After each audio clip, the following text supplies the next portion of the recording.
呀，好，我来配音啊。来看一下，那这次给大家伙带来的是传说中的《三国战记无伤》系列啊。《三国战记无伤》系列的话呢，是这样的，那《三国战记119天王难度魔章无伤》，当然呢，咱们玩的呢很奔放啊。这个魔章的无伤呢，用了不到55分钟啊，就通关了，比其他的那种玩的墨迹的人啊要这个快很多。这也就是小李仔的特色玩法啊，对吧？无伤呢，很多人都选择对吧贵一点，有的时候不是怕打 BOSS 的时候挨打，有的时候怕打小兵的时候挨打，所以说你懂吧啊？当然呢，魔章呢，它的优势在于它的拳脚功夫特别犀利，尤其是在这个对吧伤害上啊，更是这个非常高。那这个人呢，他基本上可以誉为啊，就包括还有很多宝都可以用。这样的话呢，魔张飞呢看起来打无伤确实是一个不错的人物。这里边我跟大家伙科普一下，无伤呢就对吧？你血多的优势就不需要了，因为你血多的话，对吧？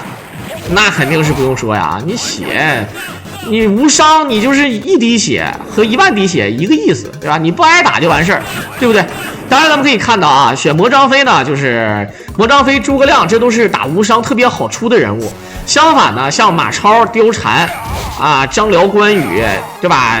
黄忠，对吧？白黄忠还好点，尤其是这个真黄忠，就特别难。但是全人物呢，咱们小李仔爆头哥呢也已经全打出来了。那目前呢，这是解说的第4部作品啊。第1部作品呢是白张飞啊，也是其实白张飞也挺难的，因为白张飞不像魔张飞啊这么多宝。然后这么多的这个对吧？这么多的这个攻击力，这么高的攻击力，而这个对吧？第2个做诸葛亮啊，然后这马超，这都是可以用属性剑的。马超有一手冰剑也挺厉害的。然后这里魔张飞呢，我们看看啊，基本上就是用爆伤，你快速的把 BOSS 给杀死，那就让自己有了一个可乘之机嘛，对不对？无伤的话，哪个人物最难打？是这样的，打5进，据说是马超最难。打我，但是对于新手来说，我总感觉就是黄忠难啊，我总感觉黄忠难。对啊，无伤当然是什么都不进啊，当然咱们玩的难度并不是普通难度，玩的难度是什么呢？是天王难度，也就基本上无伤就意味着只要挨揍，我们就要重新玩，哪怕是你在最后这个对吧？你在最后司马懿那地方挨揍了，不好意思，那你这个玩法就没了。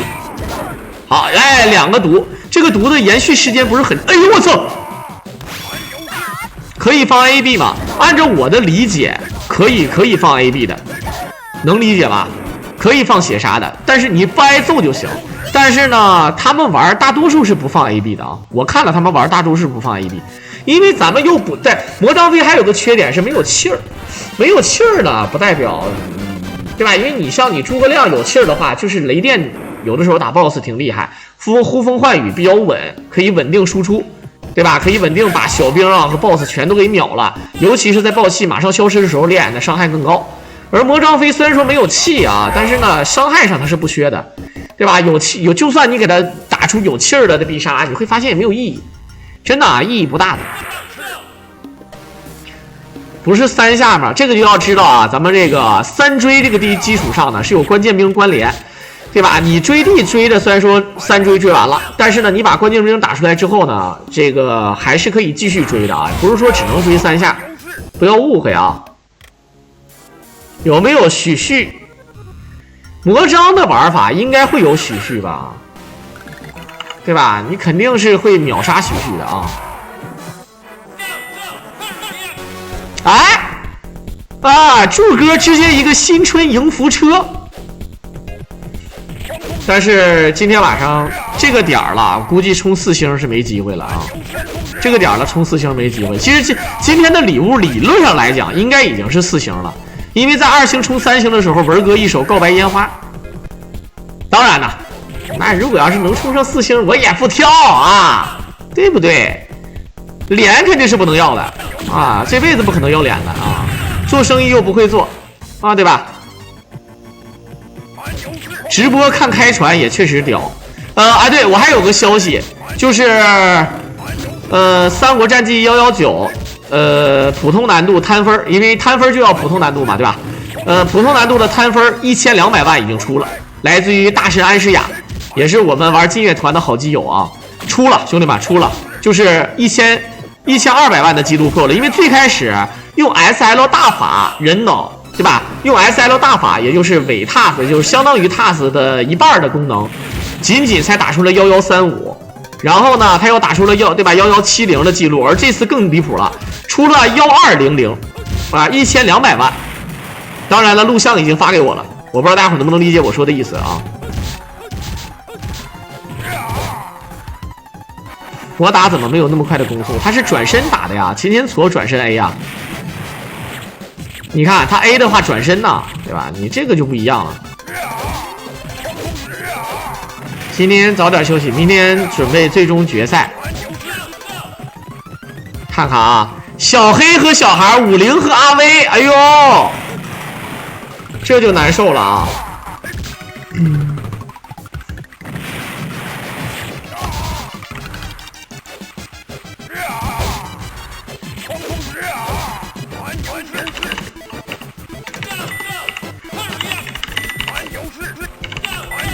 明天比赛对战表已经出了啊，这基本上难受了啊。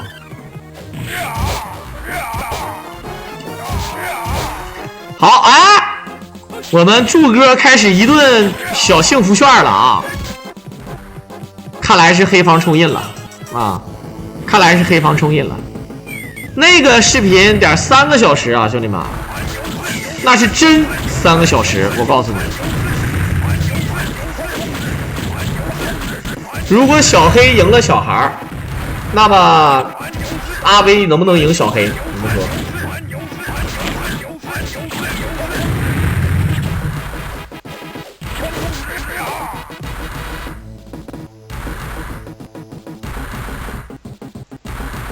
好，这个地方，哎，那些人一顿原地哒哒，那是啥意思？那个兵是干什么的？原地一顿跳啊！好，准备好卡住这个骑兵。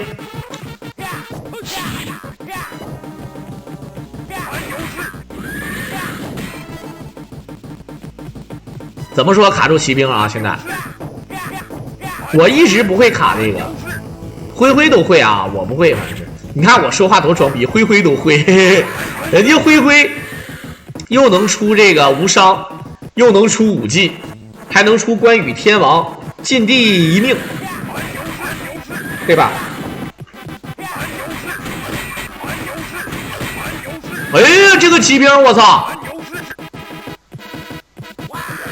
卡这个兵不好卡呀！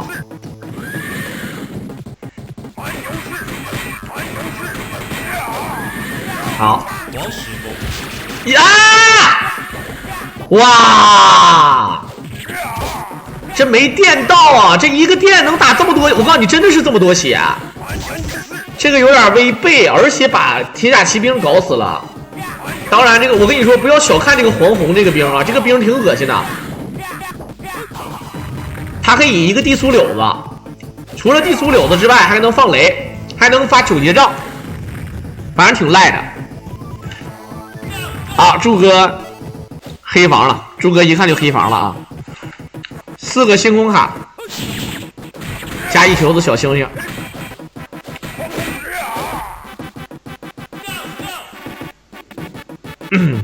但是呢，还是有惊无险啊。放那个的话，主要是图快，但是你懂的啊。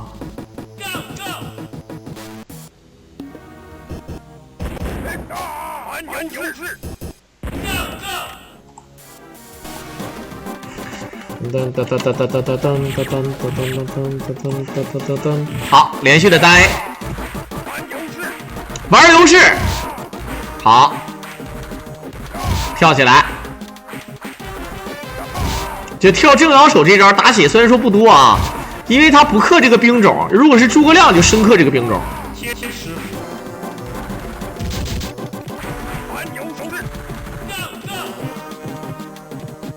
先把弓箭兵清了啊，先清远程，那肯定的。1300多分过4星，还差3个人头。兄弟们，有没有1毛钱的小人头啊？来3个小人头，凑一手，我狼之夜4星了啊！明显是弄小的吧啊！无伤和不费血是一个意思吗？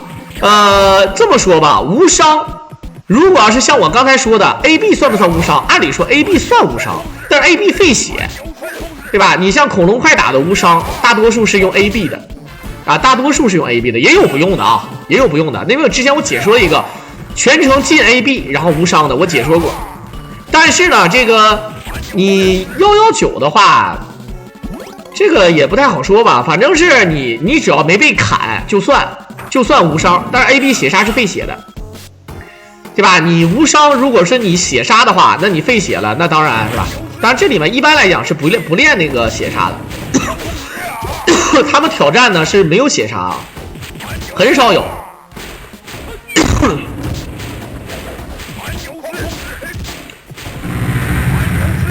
好。先把 BOSS 清完，然后再清这个胖子。对你费血跟无伤不是你 AB 血杀可以说是无伤啊，因为我没被人砍到过呀，对吧？算无伤的啊。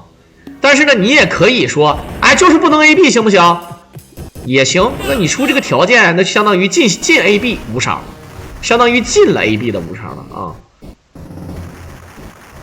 那你真正你要打无伤，肯定是奔着什么都不进，什么都带的，无论是必杀，还是那个什么卡兵，还是说追地，还是说那个对吧放宝，还是说那个防御剑，对吧？还有跳。你如果打武器然后无伤，我操，那真是无敌了啊！好，还差2个人头啊，兄弟们，带不带杜如？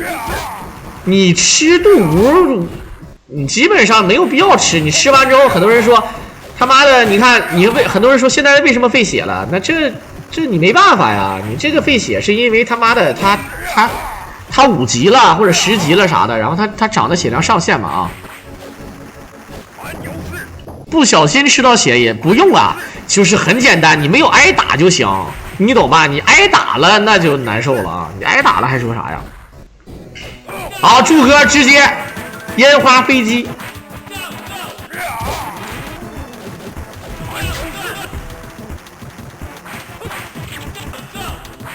你吃血虽然说把血加回来了，但是你又没挨打，对吧？不小心吃了无所谓的。好，得先把那个兵搞死啊！那个兵好讨厌啊！玩流士追扣钱，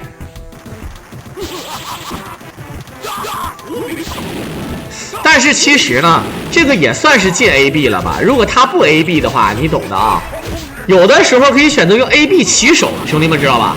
比如说 AB 起手，啊，稳一点。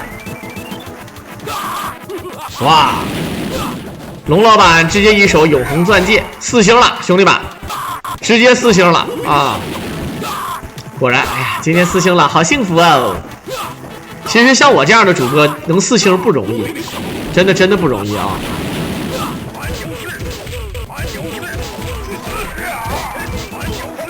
好，你看这个伤害，好，感谢柱哥的大力支持啊，文哥今天一手2冲3星的大火箭啊，大烟花。火狼这会儿又要说我能不能5星呢？不可能了，这时候我跟你说，你除非来一手直接一手超火，你甚至现在来个2个火箭都不一定够，2个火箭还得差1个火箭3个飞机，突然一手超火，然后呢，那个还得凑30个人头啊！当然，我觉得最难的还是超火啊！